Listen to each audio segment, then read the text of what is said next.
이종환 목사님 천국 환송 예배에 여러분 참석해 주시고 또 헌신해 주셔서 너무 감사드립니다.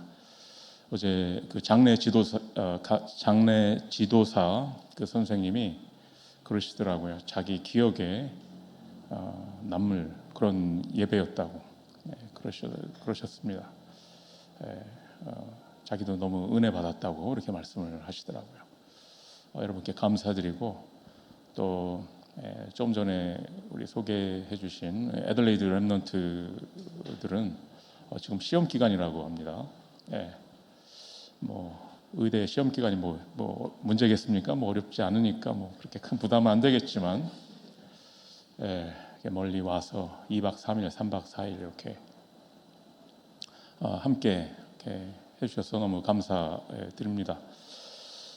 그러나 시험 결과는 하나님의 주권에 맡길 수 없죠.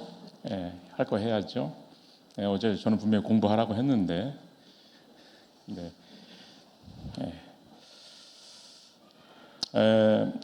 또한 어제 교회에서 식사를 사실 우리가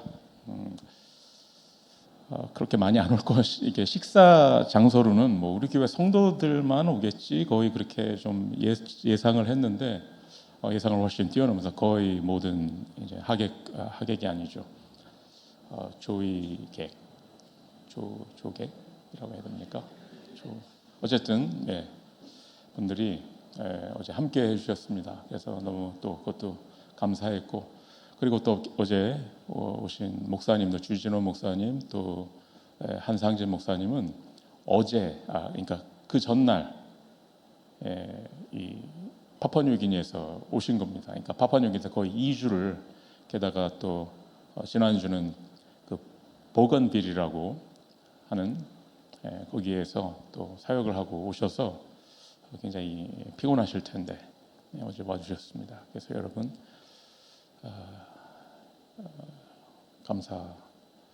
감사드리고요. 저의 제 컴퓨터가 지난주에 운명하셨습니다.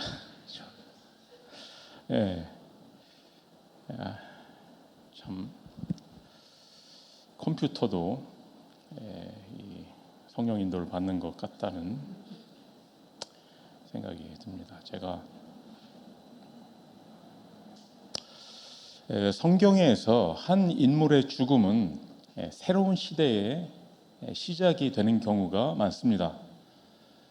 아브라함의 죽음이 새로운 시작이었습니다. 성경에서 보면 창세기 25장 11절에 보면 아브라함이 죽은 후에 하나님이 그의 아들 이삭에게 복을 주셨고,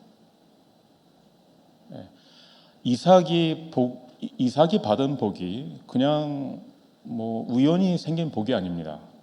이삭이 잘해서 받은 복도 아닙니다.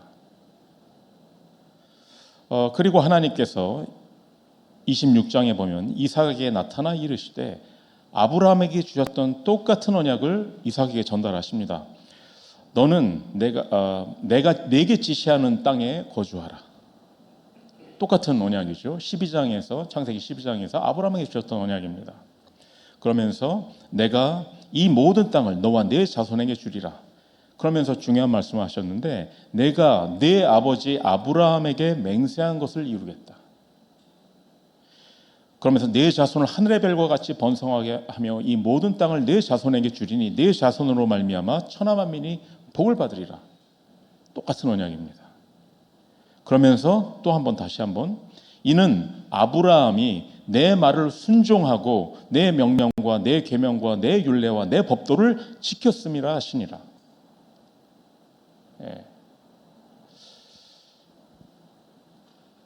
이삭이 잘한 게 아니고 아브라함이 하나님에게 순종했기 때문에 그래서 내가 똑같은 복을 너에게 주겠다라고 하시는 겁니다.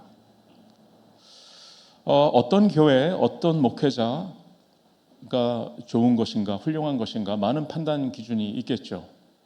다들 자신의 그러나 저는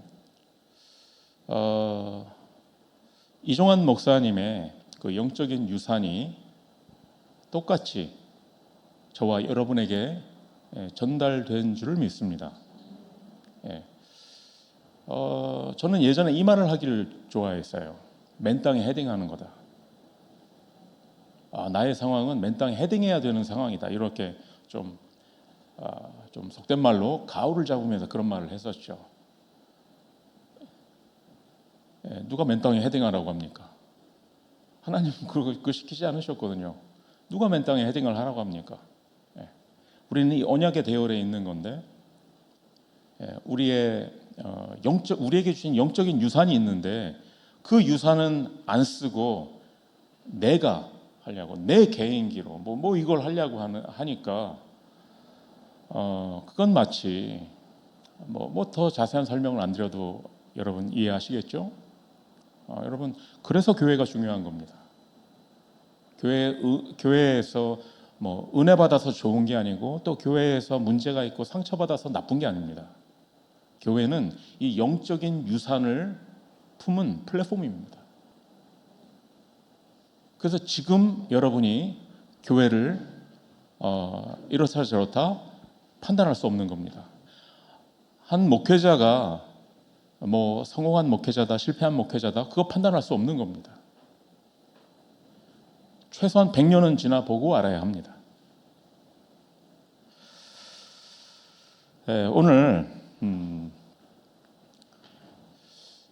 이종환 목사님의 소천이 우리에게 재창조의 시작이 되기를 바랍니다. 우리 교회의 참된 부흥의 시작이 되기를 바랍니다. 여러분 조금 듣기 안 좋으실지도 모르겠습니다. 그러나 이 질문을 피할 수가 없습니다. 우리가 왜 복음 가졌다면서 이거밖에 안 되지? 저는 이런 질문은 사실 해본 적 없습니다. 그냥 저는 내가 가진 복음이 맞으면 되는 거지라고 생각을 했거든요. 그런데 아마 제 생각에는 자녀가 결혼을 하고 나니까 좀 고민을 해보게 되는 것 같아요. 내 복음이 맞다면, 내가 가진 복음이 맞다면 왜 내가 이거밖에 안 되지? 왜 우리 교회가 이거밖에 안 되지? 여러분, 이 숙제를 우리가 해결을 해야 우리의 후손에게 그 영적 유산을 물려주지 않겠습니까? 여러 가지 이유가 있겠지만 오늘 말씀에 근거한다면 많은 이유 중에 하나가 우리에게 문제와 갈등과 위기가 옵니다. 근데 그것을 넘어서지 못하기 때문에.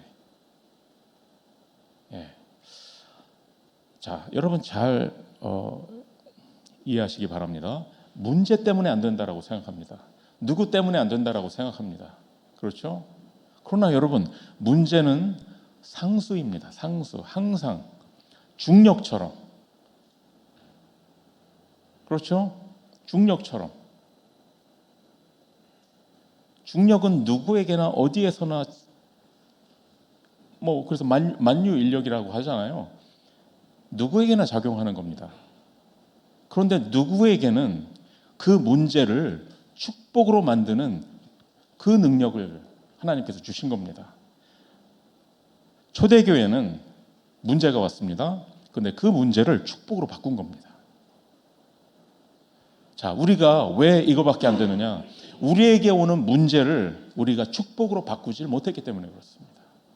그냥 그 문제를 문제로 보고 그냥 그 문제 앞에 누구는 주저앉기도 하고 누구는 오늘 말씀처럼 원망하기도 하고, 약한 자들의 특징입니다.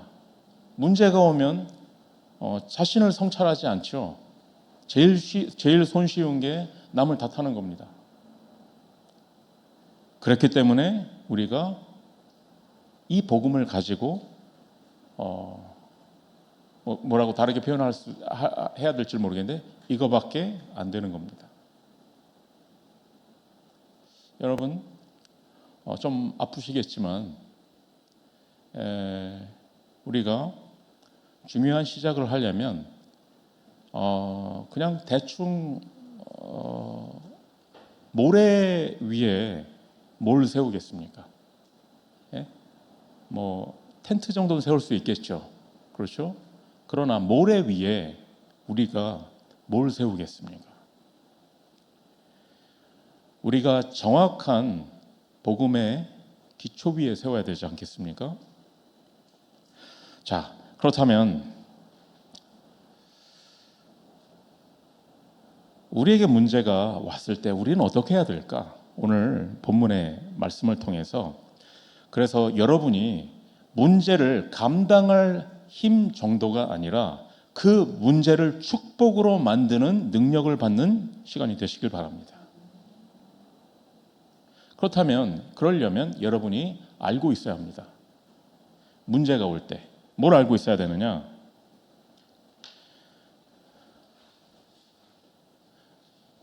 문제가 왔을 때 문제를 축복으로 바꾸는 시간표가 왔다는 사실입니다.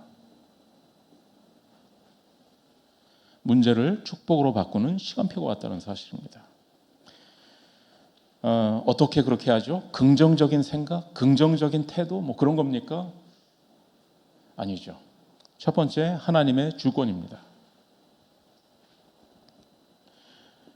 오늘 2부 예배 때 나눌 말씀이기도 합니다만 로마서 8장의 18절 우리가 알거니와 뭐를 압니까? 하나님을 사랑하는 자 곧 그의 뜻대로 부르심을 입은 자들에게는 모든 것이 합력하여 선을 이루느니라. 아멘. 뭘 안다고요? 이게 문제고 이 문제가 어디서 왔고 그거는 세상 사람들도 압니다. 뭘 안다고요?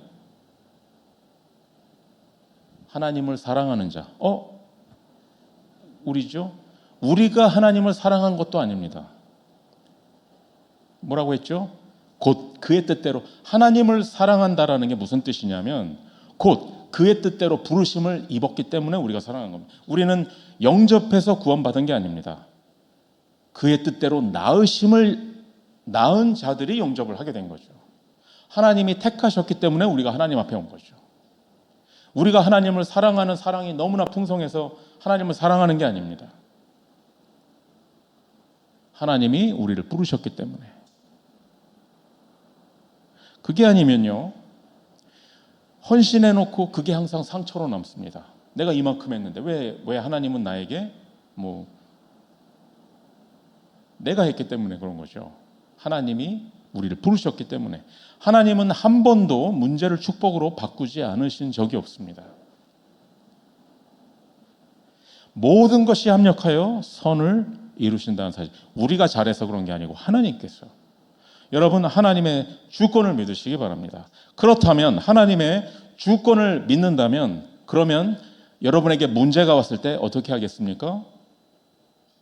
선택이 달라집니다. 뭘 선택합니까? 하나님의 방법을 선택합니다. 지금까지는 내 방법, 내 생각. 근데 이제는 하나님의 방법을 선택합니다. 하나님의 방법이 뭡니까? 하나님은 다른 방법을 우리에게 주신 적이 없습니다. 구원을 얻을 다른 길을, 다른 이름을 우리에게 주신 적이 없습니다. 뭐죠? 그리스도입니다. 그리스도를 선택하는 거죠. 그럼 어떻게 해야 됩니까? 하나님의 능력입니다. 하나님의 역사입니다. 성령 인도를 따라가겠죠. 성령의 능력으로 하는 겁니다. 그게 우리가 해야 되는 겁니다. 하나님께서는 하나님의 계획은 결국은 세계 복음화입니다. 세계 복음화를 위해서는 뭘 필요로 하겠습니까? 전도자를 필요로 합니다. 물론 모든 믿는 자들은 전도자죠. 우리만 특별하다. 우리는 이렇게 생각하면 안 된다고 저는 생각합니다. 그런데 세계 복음화를 이루기 위해서는 어떤 전도자가 필요하냐? 그래도 다른 전도자들을 이끌 만한 전도자는 어떤 전도자냐? 능력자가 아닙니다. 큰 은혜를 받은 사람들이 아닙니다. 어떤 사람들이냐면 복음이 아니면 안 되는 사람들입니다. 그게 바로 저와 여러분인 줄 믿습니다. 그 전도자를 만들기 위해서 하나님은 축복도 허락하시고 문제도 허락하시는 겁니다.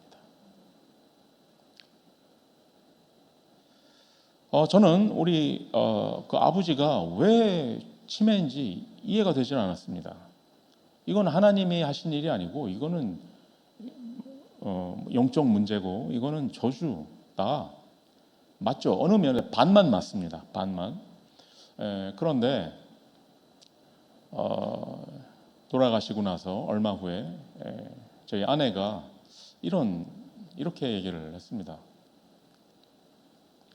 이렇게 저를 가르쳐 줬어요.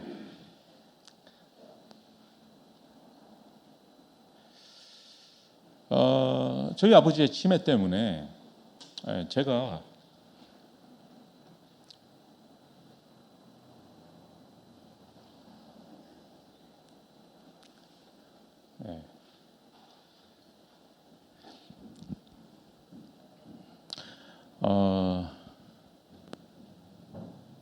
우리 가문의 영적인 문제, 나의 영적인 문제, 그래서 결국은 내가 그리스도가 아니면 안 되는구나. 그리고 복음을 새롭게 붙잡게 됐습니다.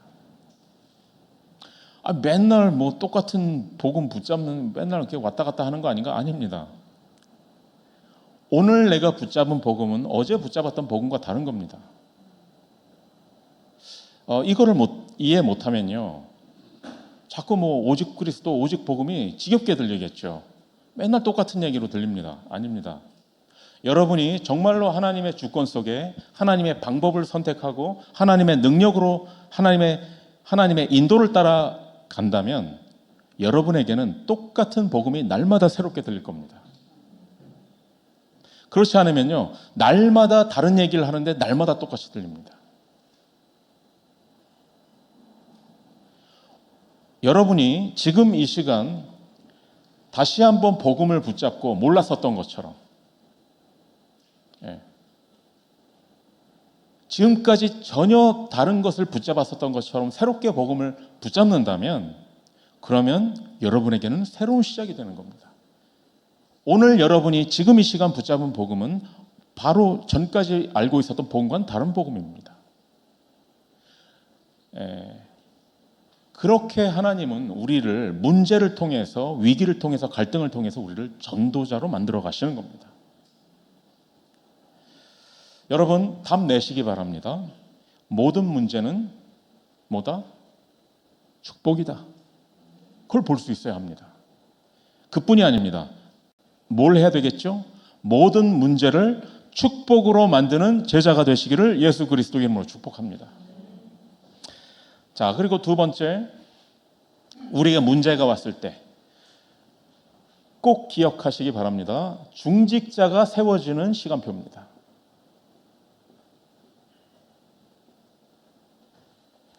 교회에 문제가 왔을 때 어떤 사람은 무너지고 어떤 사람은 세워집니다. 똑같은 문제인데, 똑같은 인풋인데 아웃풋은 전혀 다르게 나옵니다. 누구는 원망하고 누구는 세웁니다. 기억하시기 바랍니다. 교회에 문제가 왔을 때 어떤 시간표? 첫 번째는 그 문제를 축복으로 바꾸는 시간표. 두 번째는 중직자가 세워지는 시간표입니다. 오늘 초대교회는 그래서 어떤 중직자를 세웠습니까? 성령 충만한 사람, 그리고 지혜 충만, 또 성령과 지혜가 충만하다고 주장하는 사람들은 많습니다. 근데 그걸 객관적으로 판단할 수 있는 지표가 뭐죠? 칭찬받는 사람입니다. 여러분, 나는 누구냐? 남들이 생각하는 내가 납니다. 아닌데. 맞습니다. 그게 맞아요.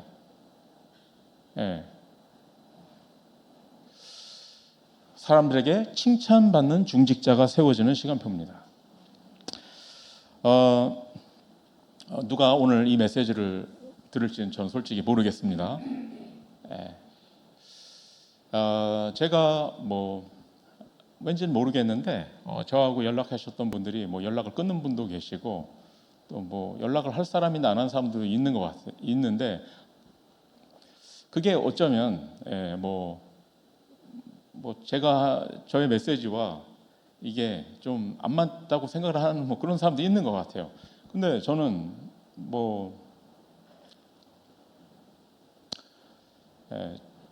여러분이 어떻게 들을지 모르겠습니다만, 제가 메시지를 정리를 하면요, 제 메시지를 정리를 하면 이거는 좀 뒀다가 나중에 또 써야 될 진짜 이건 좀 은혜스러운 것 같다 하는 거는 제가 표식을 합니다.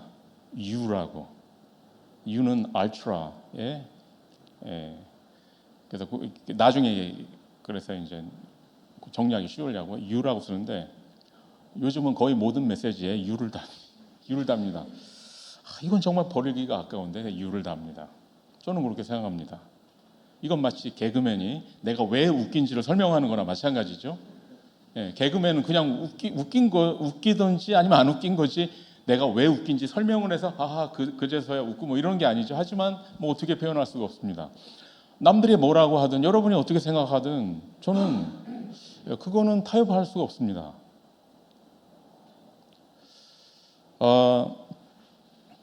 우리 중직자들은 요거는 조금 메시지라기보다 좀 외전이라고 할까? 여러분이 한번 참고해 보시기 바랍니다. 제가 관찰해 본 바에 의하면 부흥하는 교회 또 성공하는 목회자, 뭐 성공이란 말이 표현이 그렇지만 성공하는 목회자에는 반드시 이런 중직자가 있었습니다.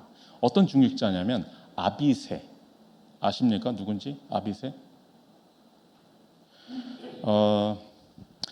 사무엘하 16장 9절에 나옵니다. 스루야의 아들 아비새가 왕께 여짜오되 다윗에게 하는 겁니다. 이 죽은 개가 어찌 내 주 왕을 저주하리까? 청컨대 내가 건너가서 그의 머리를 베게 하소서. 무서운 말이죠. 어떤 상황인지 아십니까? 다윗이 인생에 가장 힘들 때 가뜩이나 힘들어 죽겠는데 그때 시므이가 저주를 합니다. 그때 아비새가 이 얘기를 합니다. 내가 정말 죽은 개, 저 죽은 개를 목을 뺏어 오겠다. 이렇게 얘기를 합니다. 그러자 다윗이 뭐라고 얘기합니까? 아니다. 하나님이 저 시므이를 통해서 나에게 지금 메시지를 하고 계시는 거다. 여러분, 다윗은 정말 그럴 때도 믿음의 고백을 하는구나. 정말 대단한 사람이다. 이렇게 생각하십니까? 저는 아니라고 생각합니다. 아비새가 만약에 이때 저거 하나님의 메시지로 들으셔야죠 라고 했다면 저는 다윗은 당장 칼을 뽑아가지고 달려갔을 거라고 생각합니다. 많은 중직자들이 이런 상황을 이해를 하지를 못합니다. 목회자가 어떤 상황에 처해 있는지 왜 저런 행동을 하고 저런 말을 하는지 그걸 이해를 하지를 못해요. 그래서 한다는 말이 힘내라고 말을 합니다. 힘을 줘야지 힘내라고 말을 하는 건 아니죠. 중직자는 힘을 줘야 되는 겁니다. 아비새와 같은 중직자가 되시길 바랍니다. 목회자가 믿음의 고백을 할 수 있도록 배경을 만들어주는 중직자가 되셔야 됩니다. 이걸 하는 중직자 저는 제가 다른 건 모르겠지만 저의 상관 윗사람에게는 사장님이 됐든 담임 목사님이 됐든 항상 좋은 평가를 받았었던 것 같습니다. 근데 제가 왜 그랬냐면 제가 능력이 있어서가 아니라 저는 아비새처럼 행동을 했습니다. 사장님이 뭘 생각을 하시는가? 담임 목사님이 뭘 생각을 하시는가? 뭘 가지고 힘들어 하시는가? 그걸 해결하려고 노력을 했습니다. 좀 지나치게 해가지고 좀 뭐 문제가 되기도 했었지만 그래도 제가 왜 이 말씀을 드리냐면 아까 제가 말씀드렸죠. 이건 되게 현실적인 얘기입니다. 우리 교회가 부흥하고 성장하려면 강단이 서야 됩니다. 언제는 강단이 아닙니까? 우리 중직자가 세워져야 되는 시간표입니다. 어떤 중직자로? 아비새와 같은 중직자가 되시길 바랍니다. 우리 렘넌트들은 아비새처럼 행동한다면 여러분은 회사에 가든 병원에 가든 어느 단체를 가든 어느 직장에 가든 성공할 겁니다.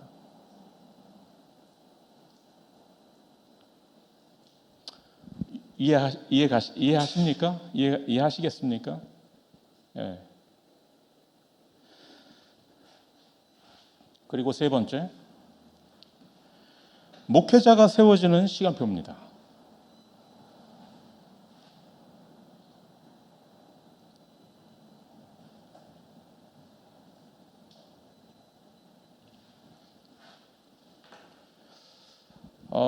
문제가 왔다? 그때는 언제입니까? 목회자가 세워지는 시간표입니다. 그럼 목회자가 어떻게 하는 게 세워지는 겁니까? 목회자는 기도,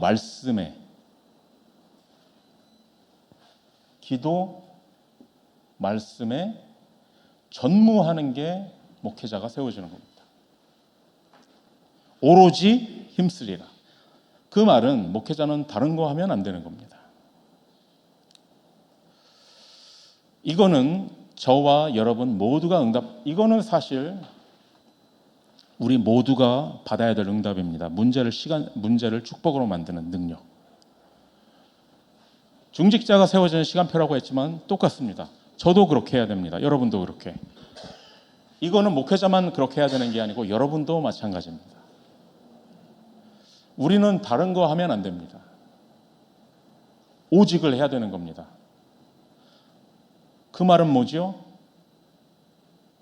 여러분 직장에 가면 오직으로 일을 해야 되는 겁니다. 공부를 하면 오직으로 해야 되는 겁니다. 여러분이 교회에 헌신할 때 자꾸 딴 생각을 가지고 있으면 안 됩니다. 오직으로 해야 되는 겁니다. 그래야 여러분의 그 오직이 남들이 볼 수 있는 유일성으로 나타납니다. 저 사람이 아니면 안 된다라는. 저 사람이 없으면 우리 회사는 안 돼. 저 사람이 없으면 우리 교회는 안 돼. 그러면 결과적으로 재창조의 역사가 일어나는 겁니다. 그렇게 해서 우리는 부흥이 일어나는 겁니다. 여러분, 결론을 말씀드리겠습니다. 서두에 말씀드렸듯이 똑같은 인풋이 있지만 아웃풋은 다릅니다. 똑같은 문제 앞에서 누구는 세워지고 누구는 무너집니다. 누구는 원망하고 누구는 감사합니다. 누구는 주역이 되고 누구는 엑스트라가 됩니다. 누구는 문제가 왔을 때 라합처럼 언약의 대열에 합류하기도 하고 누구는 언약의 대열에서 이탈하기도 합니다.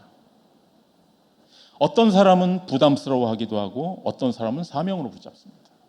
어떤 사람은 상처받기도 하고 어떤 사람은 응답받습니다.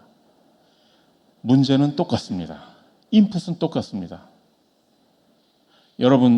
저와 여러분은 문제를 축복으로 바꾸는 제자가 되기를 예수 그리스도의 이름으로 축복합니다. 갈등을 갱신으로 바꾸는 제자가 되기를 예수 그리스도의 이름으로 축복합니다. 위기를 기회로 바꾸는 제자가 되기를 예수 그리스도의 이름으로 축복합니다. 기도하겠습니다. 하나님 감사드립니다. 우리 교회의 새로운 시간표가 시작되게 하여 주시옵소서. 우리 교회가 제자로 세워지는, 그리고 중직자가 세워지는, 목회자가 세워지는 시간표가 되게 하여 주시옵소서. 그리스도이신 예수님의 이름으로 기도드렸습니다. 아멘.